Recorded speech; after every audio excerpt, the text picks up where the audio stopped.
I worked at an acid factory for probably a year and 9 months, right? And as much as I'd like to show you guys like pictures and videos of that installation, it's an acid plant. And I'm not gonna lie, there was stuff there that if you mix stuff together, you could literally make weapons, like chemical weapons. Um, so, with that being said, there was a heavy amount of DHS security presence and strict guidelines that were to be followed. Meaning, I'm pretty confident that I would be in violation of federal law if I were to post anything or even have taken photos from inside the building, right? But nonetheless, I'm gonna give you a little prologue here. I was 26. It was the spring of 2023. I was probably at one of arguably the most depressed points in my life.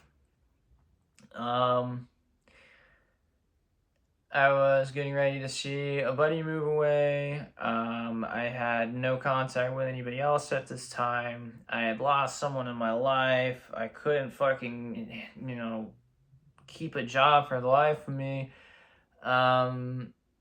Not because I was losing jobs, but because I was like surviving on these not temp, but like, yeah, I guess temporary seasonal work, right? I didn't mean like a temp.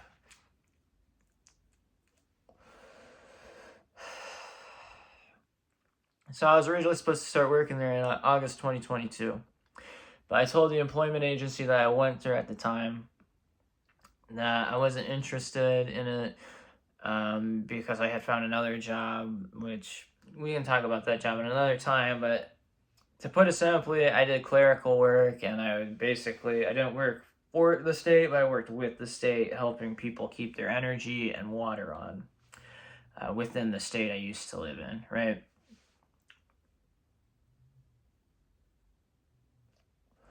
Then after that, because I was not told that the assignment would end so soon, I had to scramble and find a job within like 2 weeks, which I did as a rehash in-house salesperson at a local home renovation company and just general building renovation company, contractor type of shit. And I wasn't good at that job. I just didn't have that salesperson flair to me. So I didn't really end up making too many sales in the 3 weeks I worked there. And the CEO of the company told me to get lost. Boom. So here I am again. I'm a week and a half into being unemployed. I'm laying in a recliner, halfway done with a big bag of Sour Patch Kids and crying because I can't find my spot in the world. So I decide, hey, there was that one employment agency that was right across the street from my apartment, and there was that one job that I turned down. It might not still be there, but at least I can like find a job there, hopefully. And I go in there, and I basically go in not because they're like all the jobs are posted on the wall, right? And I'm looking at the dollars per hour, and I'm trying to find the one that would match or maybe even exceed the one that I was working when I was working with the state, right? Or my salary, my hourly wage. And I found it on the wall. It was looking kind of grim there for a second, but I found one that matched my former pay, and it actually turned out to be the place I was supposed to go to. And it was funny because I remember on my first morning, bro, I was just a really bad mental mess at this time because I was dealing with having been basically rejected and dejected and just felt like anybody was being shitty to me. Like family got jabs in, and I've never forgotten about it. Friends had gotten jabs in that I'll never forget about. Oh yeah. Oh yeah. And yeah, I felt like fucking shit, dude.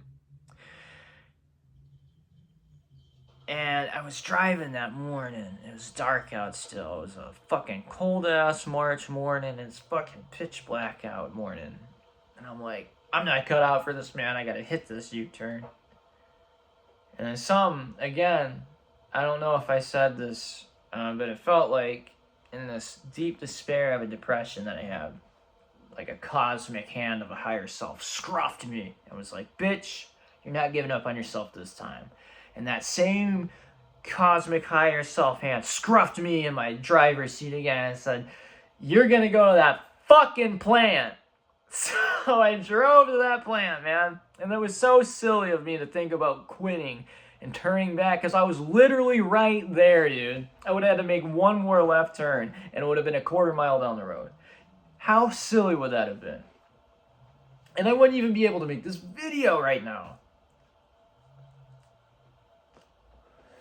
So I went there and I sat down at my orientation, and there was this boss lady that I still actually really miss. I really enjoyed her presence. She was a really nice lady. I still think about her sometimes, just in like a, colleague type of way. Like she was a good colleague to have, Not really a colleague. I guess she was actually my superior, but you know what I mean. And I'm not gonna lie though, she was going through like the orientation and stuff, and I was a nicotine fiend at this time, and they're kind of going over the vape policy, and they're like, please don't vape on the floor. It's not allowed. I'm like, whatever, they're not gonna stop me. And then I'm glad she said something because I definitely would have probably lost my job that day. Because she's like, and please don't disregard this. Like, I literally had to ask someone to leave last week because it was her first day and she vaped right on the line in front of everyone. So then I was like, damn, okay, they're actually really serious about this. So I didn't.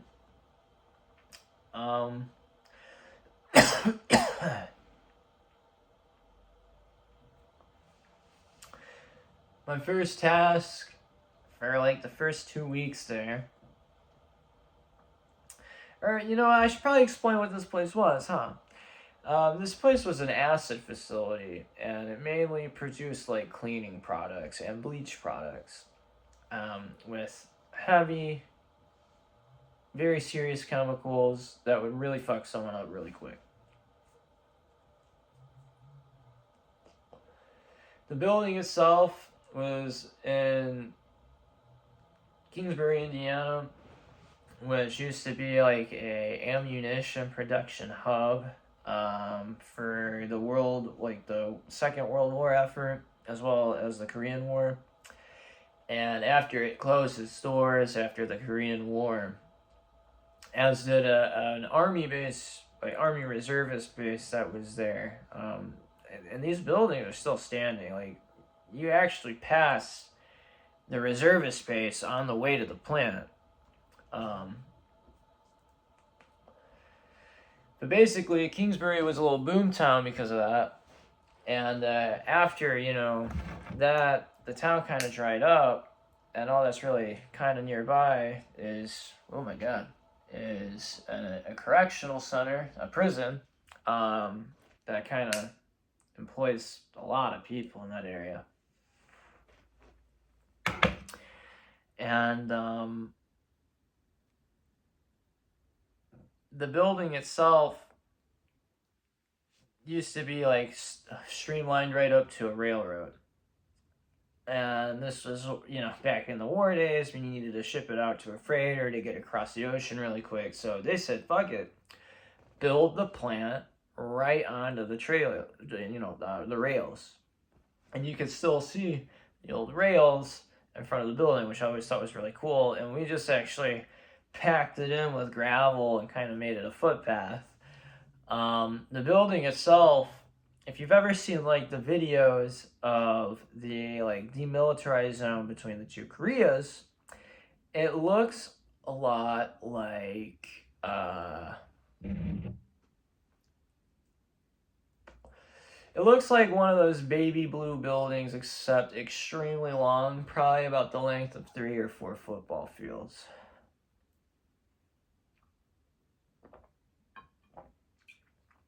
American football fields.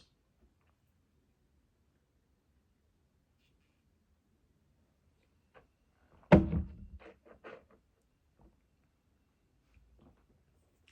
man, I love ginger beer.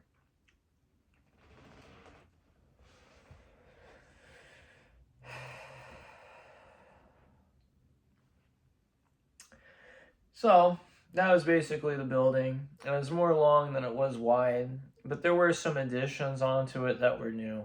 Um, and actually, I worked in what was called the new addition, which is basically just a giant concrete field house. Basically, I mean, it would have been a perfect spot for like to have like indoor basketball courts type shit. Like, it was basically just a specialized warehouse that had been re-outfitted for assembly lines that produced acidic products. My first day there was March 20th, 2023. I had shorter, curly hair, like maybe this long. I distinctly remember wearing a green hoodie, or green flannel rather. Don't know why I said hoodie. That was gifted to me by a former coworker of mine who gave me a bunch of shirts that didn't fit him back in 2018. Fun fact. Um, so I remember I was first told to go to this one line, and I thought maybe I wasn't gonna make it because like this lady's line seemed like strict business, and like I could I could get a feeling, like a sense that she didn't really think much of me.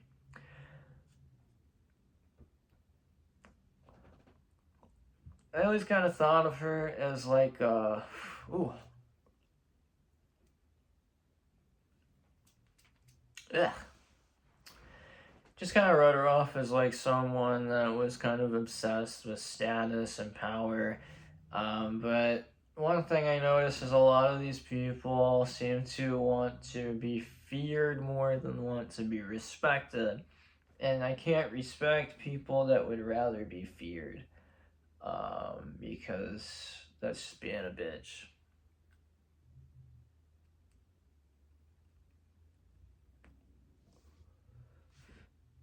And luckily, I wasn't even supposed to be on her line. Um, what ended up happening was, I guess, the original line that I was supposed to report to was down. And then I was told, and basically they thought they had told me to go to this line and then report back. But all they told me to is to go to this line. So, this line lead walked up to me and she said, "Hey, why are you still here?" I said, "I'm sorry." And she went, "You're supposed to be on line, I think it was like 6, or 1, I think at the time. You're supposed to be on line 1 right now. Don't you remember, like, they were supposed to be set up after lunch?" And I swear, I never heard anything about this. But I had dad and a stepmom that were in the factories for a while, and basically they were quick to tell me before I started this job to shut up, just kind of look down, and just answer simply and as vague as possible, you know? So I wasn't gonna like over explain or argue in my answer that I was not told that. I just said, "Oh, I'm sorry. I'll go there," and I went there. And then I actually really enjoyed the guy that I was then under, but he wasn't really like that great at the job that he was doing, so he wasn't in that position for too long. Maybe like the first 3 or 4 months that I worked there.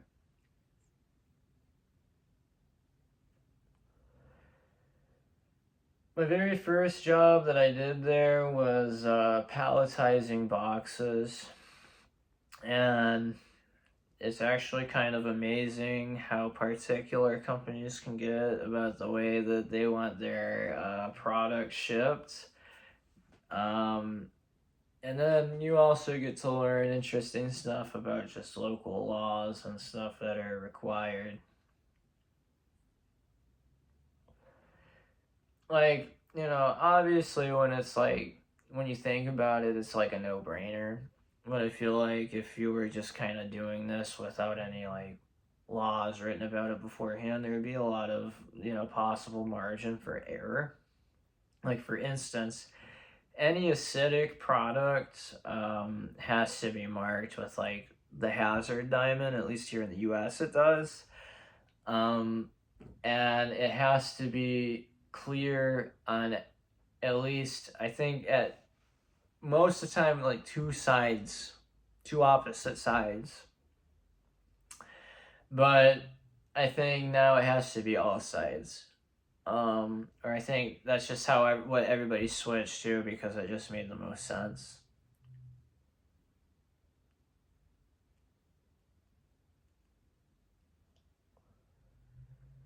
And then they all have like different formula numbers and stuff that, if you're like curious, you can like remember them and go home and punch the number in and find out. That was like the roughest thing about that job though, was like couldn't have any cell phones and we couldn't have a radio playing. So those were your two options to have music playing fucking shut down.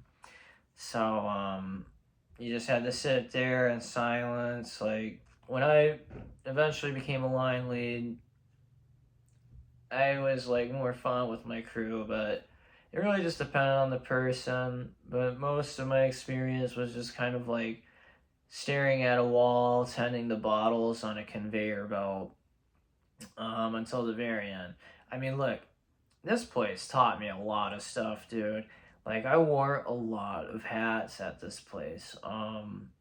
I started out doing the boxes. I learned every position on the assembly lines that there was to learn. My favorite was still hand twisting the caps. Almost every line in there had like an automatic bottle capper, except the one I worked on, and I learned how to do that myself with two hands. Imagine doing like 10,000 of those fuckers a day by hand at like probably 60 bottles a minute. Just brown, brown, brown. Like, you get lean, man. You get really lean, like wax on, wax off type shit. But you get really swift the movement when you do it like fucking a million times. And that's not an exaggeration, my boy.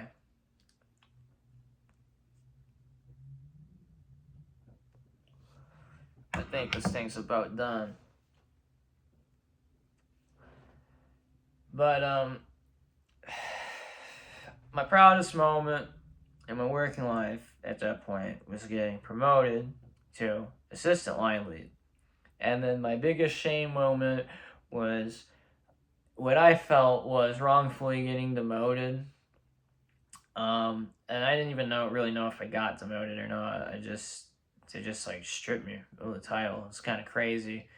I think they were trying to like fire me off, but they couldn't get rid of me. And I think after a while, the plant superintendent himself was actually like, I think he had a soft spot for me. I think I reminded him a lot of him because he was also very quiet, and people saw him as kind of intimidating and piercing.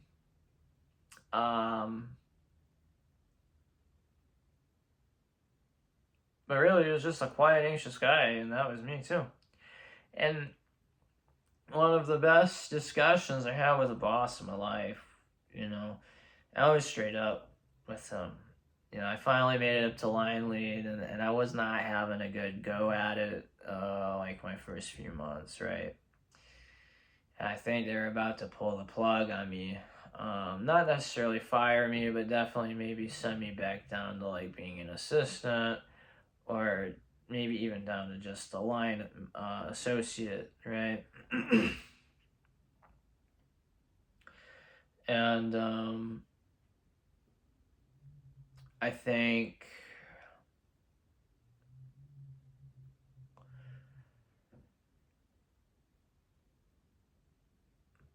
that really hurt a lot. I almost walked out. And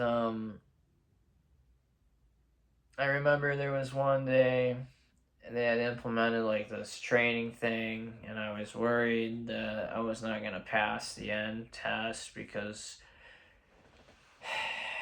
it just seemed like they were increasingly making it harder or finding newer ways to like thin out the herd, because my superintendent was very particular about the type of employee he wanted to work there.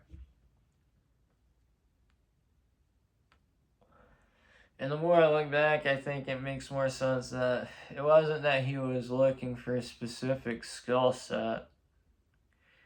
I think that my superintendent was looking for people to not be a friction to him. And I don't think what he realized was like the whole time I was actively being a friction to his system. I had, in my head at least, a legendary work rivalry with someone.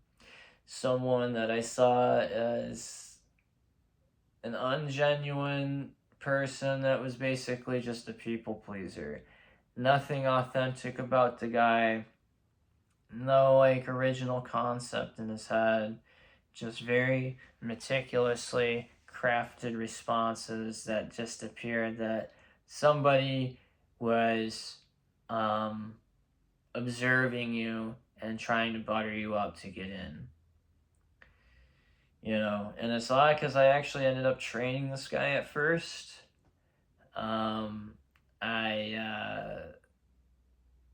didn't really think much of him. I thought he was like an alright employee, but I didn't think he would like get up to the level that he got. But he got really gassed up because he kissed ass good enough, and the other line lead was actually up for a managerial promotion, and I think she just needed someone to fill that spot, so she chose him. So when I was going through the second time of being an assistant line lead, this guy made life a living hell for me for 3 weeks. I mean, that had been the longest 3 weeks of my entire life. I didn't really feel like I learned anything, and kind of got reprimanded during it because of a mix-up that I wasn't even told about. I just really feel like the guy was like trying to sabotage me, and I could never understand why. Because,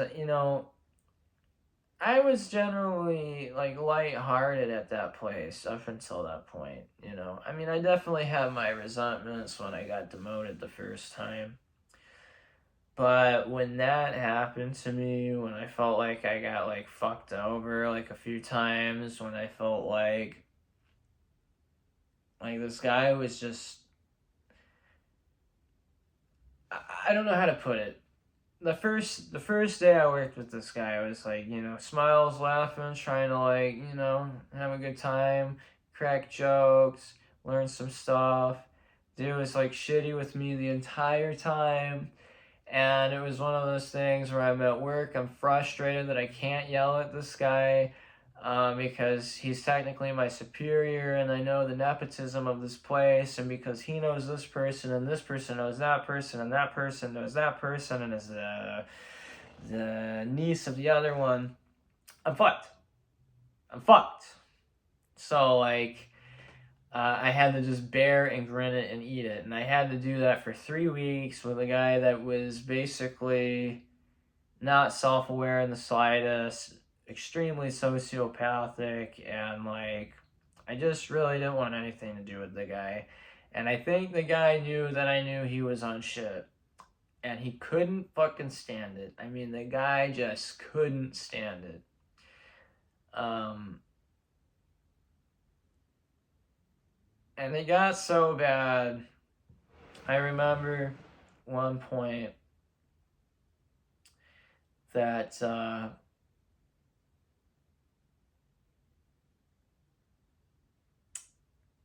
I was basically gathering whole groups of employees that felt disenfranchised or literally felt like someone was like out to get them there.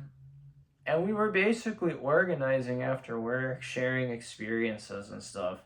I mean, we were like basically building a union. And then I noticed that every single last person was either put in a position where they were like, this isn't worth my pride, I'm gonna quit, or got fired in a really like shisty way. I think one of the last people that I was like kind of like organizing with, I guess, behind the scenes, had worked there, for almost 3 years. And that was another thing, was like, you got fired there usually before your 5 years because you had complete full benefits with the company after 5 years. So they really looked for ways to like kill people's time there at, before that mark.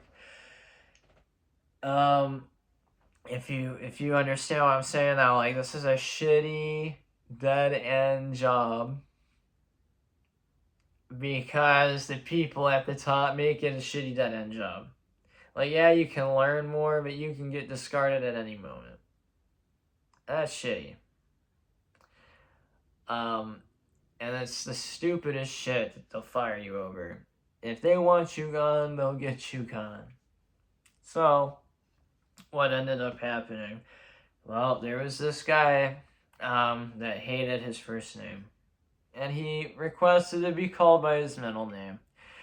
So every hour, the stacker off the assembly line would have to pull a box from each of the packers on the packing table after they packed each of the bottles that were filled with the acidic formula, blah, blah, blah. Through the tape machine, down the little, I call them the hot dog roller type of conveyor things. And then they get palletized from there, right? Well, you gotta pull one from each of the packer once an hour for the quality control to inspect to make sure that everybody's doing their job correctly. So everybody knows this guy by his middle name, except they even put it down for his name for the inspection, right? Well, what ended up happening at that point was they decided to get this guy because he didn't use the other dude's government name and instead used the name that literally everybody had been calling him as.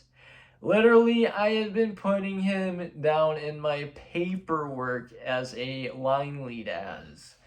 And they fired his ass.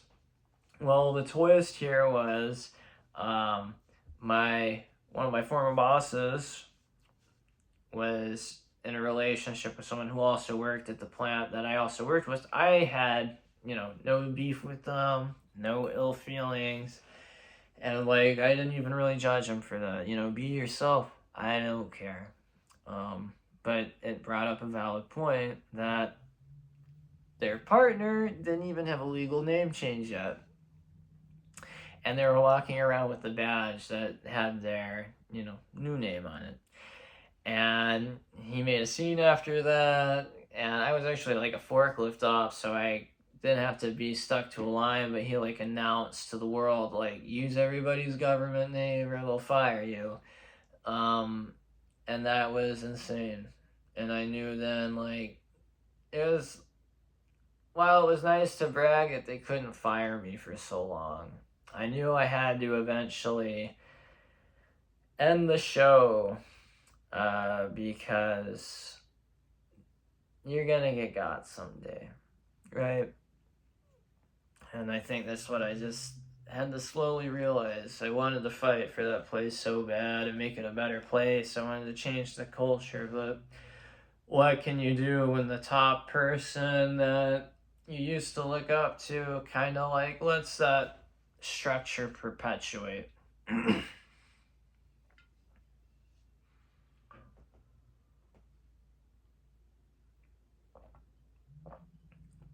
I ended my time there as a forklift operator.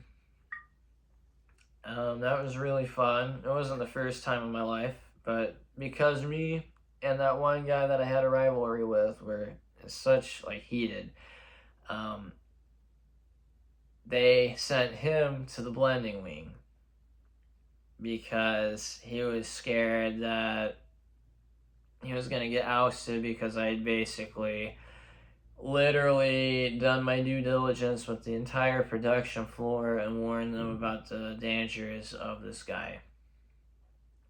Um, so he got ran out, and I was basically forcibly moved because we had almost an altercation one day, and I think that my superintendent saw it. It was the last day that I was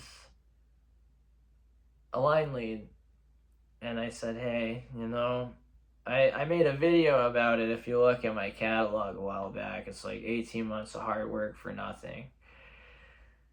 And I was like, and that place had me in such a state of fear that nobody that knew my name or my YouTube account at that point was able to like see my stuff or discover me. But I still thought that they were gonna see that video somehow. Like that place literally put like a secret policeman inside of your head and put you on paranoid blast like 24/7. At least it was for me because I lived alone and I lived by myself, and I was proud of that and I didn't want to lose that. So it yanks your arm in that way. If you've got the pride and if you can afford having pride that day, then maybe just quit. But I didn't because I couldn't afford it.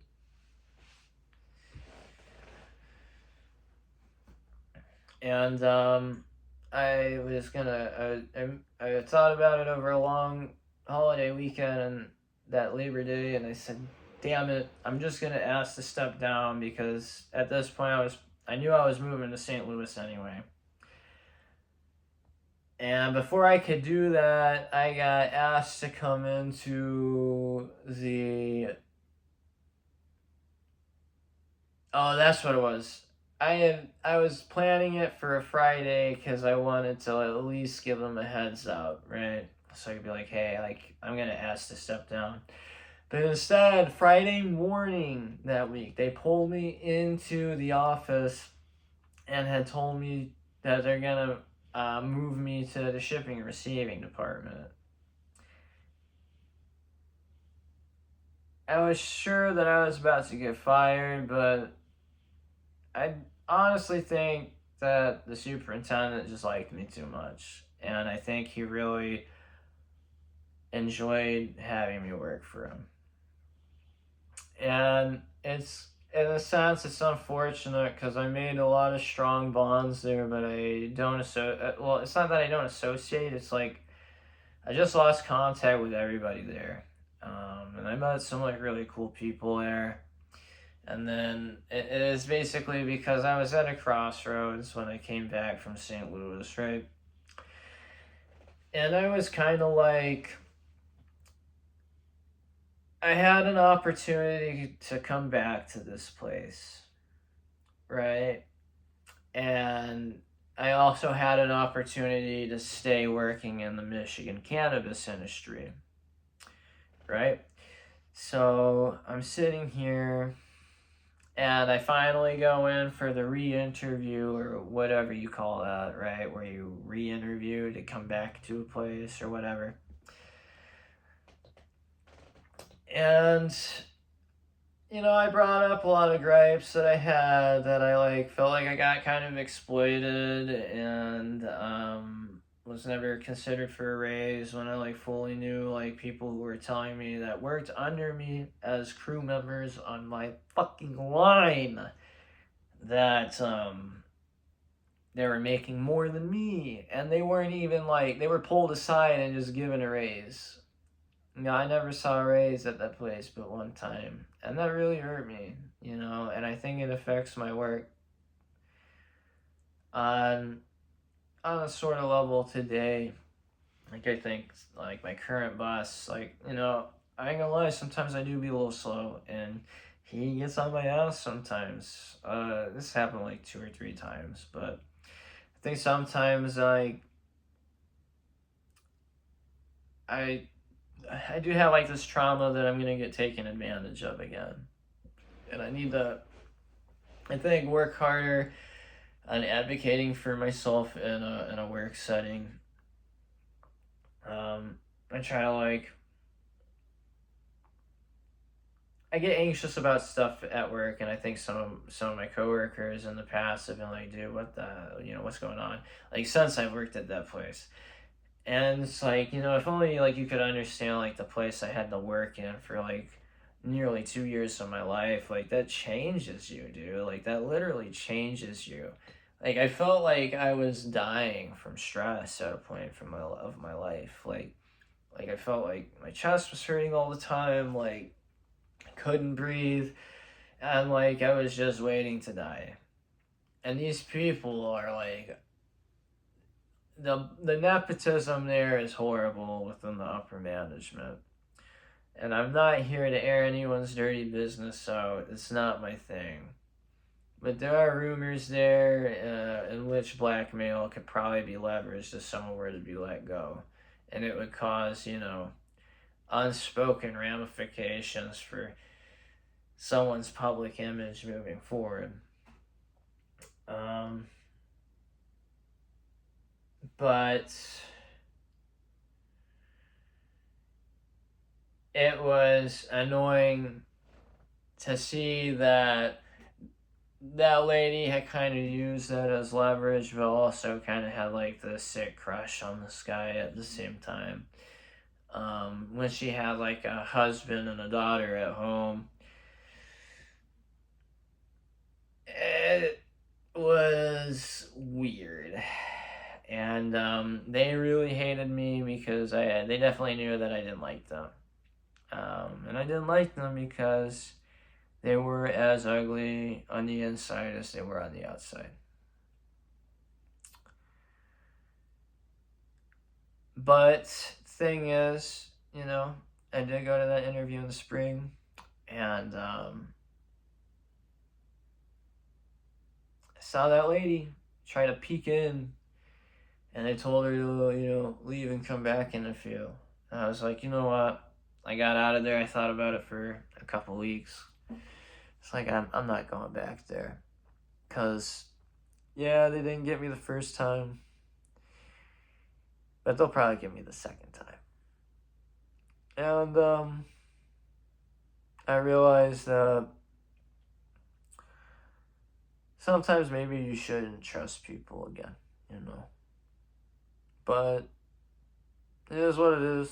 It was an interesting time in my life, and I've been wanting to make this video. Oh, whoa, that's so lucky. It didn't even spill. Anyways, peace out, everybody. I just wanted to make this video for a while.